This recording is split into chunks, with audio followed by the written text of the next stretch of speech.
Assalamualaikum warahmatullahi wabarakatuh. Perkenalkan, nama saya Mutia Natasya, NIM C0D023046. Baiklah, di sini saya akan mempresentasikan materi tentang biaya dibayar di muka.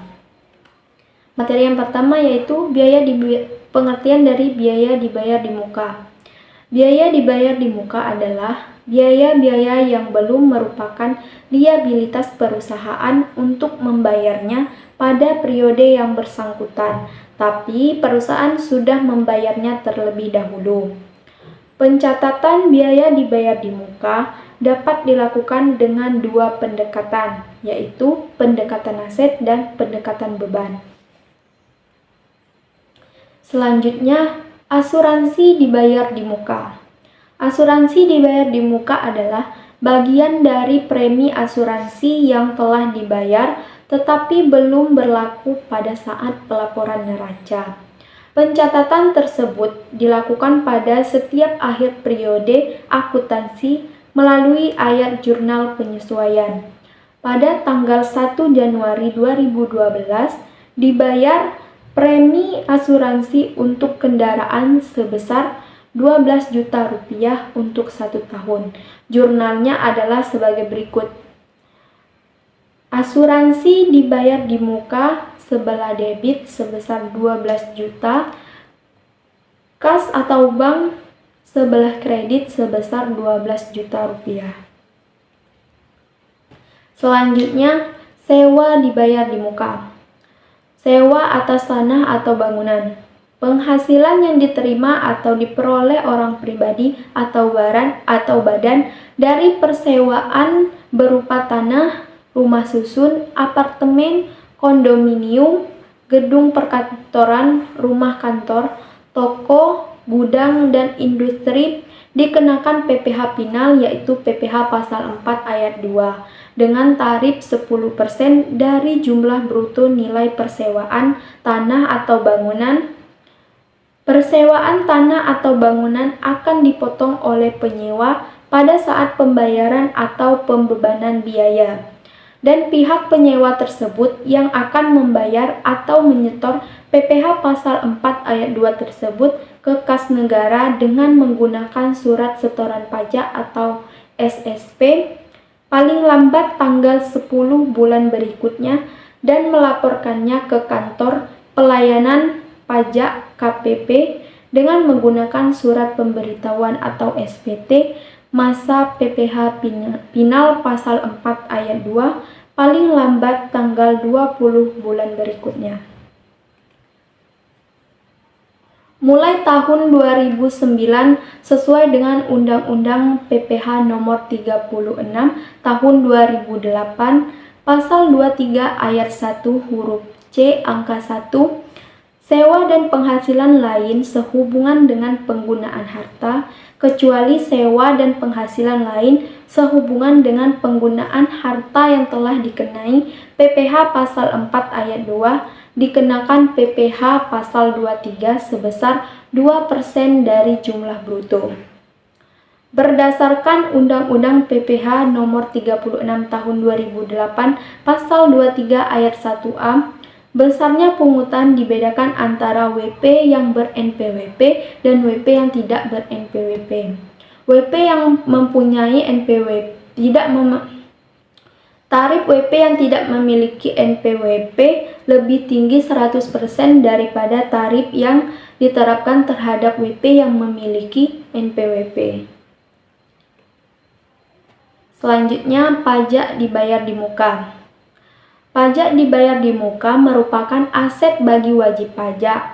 Pajak dibayar di muka terjadi melalui pemotongan atau pemungutan pajak oleh pihak lain, atau dapat juga terjadi melalui pembayaran pajak yang dilakukan sendiri oleh wajib pajak.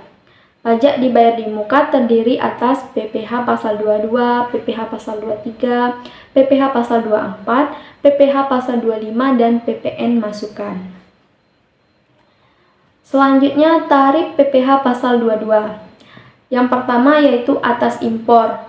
Menggunakan API atau angka pengenal impor sebesar 2,5% dikalikan dengan nilai impor. tidak menggunakan API sebesar 7,5% dikalikan dengan nilai impor. Tidak dikuasai sebesar 7,5% dikali harga jual lelang. Yang kedua, atas pembelian barang yang dibiayai dengan APBN dan APBD sebesar 1,5% dikalikan dengan harga pembelian. Selanjutnya, yang ketiga, atas penjualan hasil produksi atau penyerahan barang oleh badan usaha yang bergerak di bidang industri otomotif sebesar 0,45% dari dasar pengenaan pajak PPN. Yang kedua yaitu industri rokok sebesar 0,1% dari harga banderol. Selanjutnya Pertamina dan badan usaha. SPBU swastanisasi sebesar 0,3% dari penjualan, SPBU dari Pertamina sebesar 0,25% dari penjualan. Selanjutnya, Badan Urusan Logistik atau Bulog. Untuk PPh pasal 22 yang dipungut oleh Pertamina dan badan usaha yang bergerak di bidang bahan bakar minyak serta oleh Bulog merupakan pemungutan yang sifatnya final. Selanjutnya, tarif PPh pasal 23. Sebesar 15% dari jumlah bruto atas dividen, bunga royalti, hadiah, penghargaan, bonus, dan sejenisnya selain yang telah dipotong pajak penghasilan pasal 21. Selanjutnya, sebesar 2% dari jumlah bruto atas sewa dan penghasilan lain sehubungan dengan penggunaan harta. Yang selanjutnya, imbalan jasa. Berikutnya PPh pasal 24.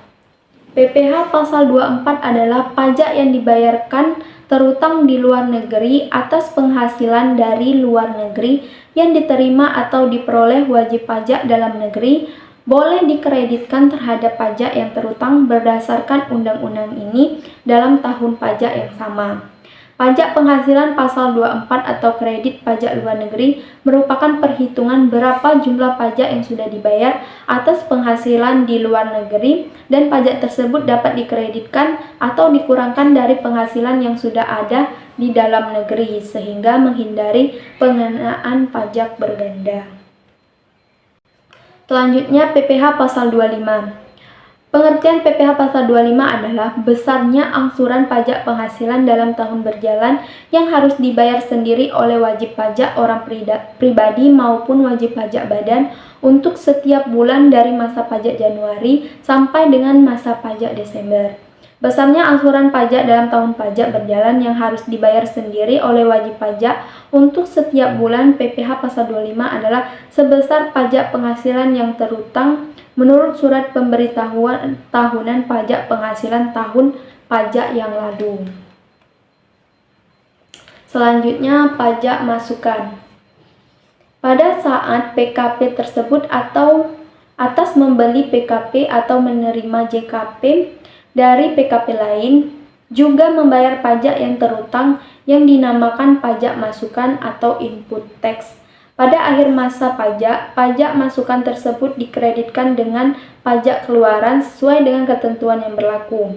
Dalam hal ini, jumlah pajak keluaran lebih besar daripada jumlah pajak masukan.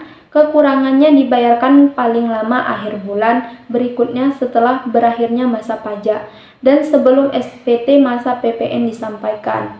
Sebaliknya, apabila pajak masukan yang jumlahnya lebih besar dari pajak keluaran, maka kelebihan pembayaran pajak masukan dapat dikompensasikan dengan utang pajak dalam masa pajak berikutnya atau diminta kembali.